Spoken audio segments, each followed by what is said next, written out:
Welcome to the second chapter of Princess, Fox, and Wolf. Liz was on her way back home, and she met that stranger guy again on the way. This time, she took a closer look at his face, but she could not notice anything strange about him even though her heart was telling her something was wrong with that guy and he should not be trusted. The last time she met him was on Monday morning, and he talked to her in a romantic manner.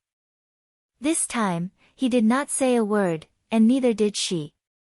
They were just looking at each other's faces until they both passed. Liz walked approximately 10 feet and looked back, and she was shocked at what she saw. The guy had stopped and was already looking back at her. At this time, Alan was asking the home maid if Liz was not home yet. He knew what time she always got home, and this time she was late. The king wondered what had made her late, and he sent one of his knights to check on her. After about 10 minutes, Liz entered the house, and her father asked her why she was late. She told him her grandma's story, and he agreed to let her stay with her grandma until she recovered, but he was still worried about his only daughter staying away from home. It is normal for a father to worry about his daughter like that. That night, the king, Liz, and some of the king's closest friends whom he had given higher ranks in his kingdom were having a royal dinner.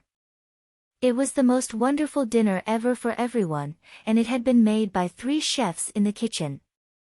"Someone's knocking at the door," Liz said, and one of the staff attempted to open the door. The king said that he would get it. It was the fox, and everyone saw him. The king gave permission for everyone to finish their dinner without him, and he went to a private room with the fox. Liz was not thinking too much about what the relationship was between the fox, who lived across the street from her grandma's house. Instead, her head was busy thinking about the handsome guy who had talked to her. The words he had said stuck in her head, and she smiled whenever she remembered them. Whenever she went to bed, she made up romantic stories and dreams in her head involving love between her and the guy she had met. She wondered what his name was, and she did not want him to have some regular name if he was going to be the love of her life.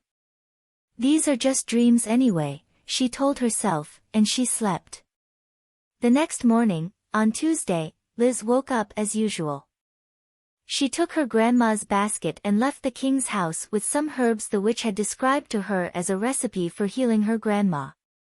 This time, Liz dressed in the best she had, hoping she would encounter that guy again on her way. Of course, she met him again, and this time he said different words. "Good morning, princess, you are really beautiful. Can I take some of your time if you are not in a hurry?" Liz answered yes, and she talked to him for about 10 minutes. She learned a lot more about him this time.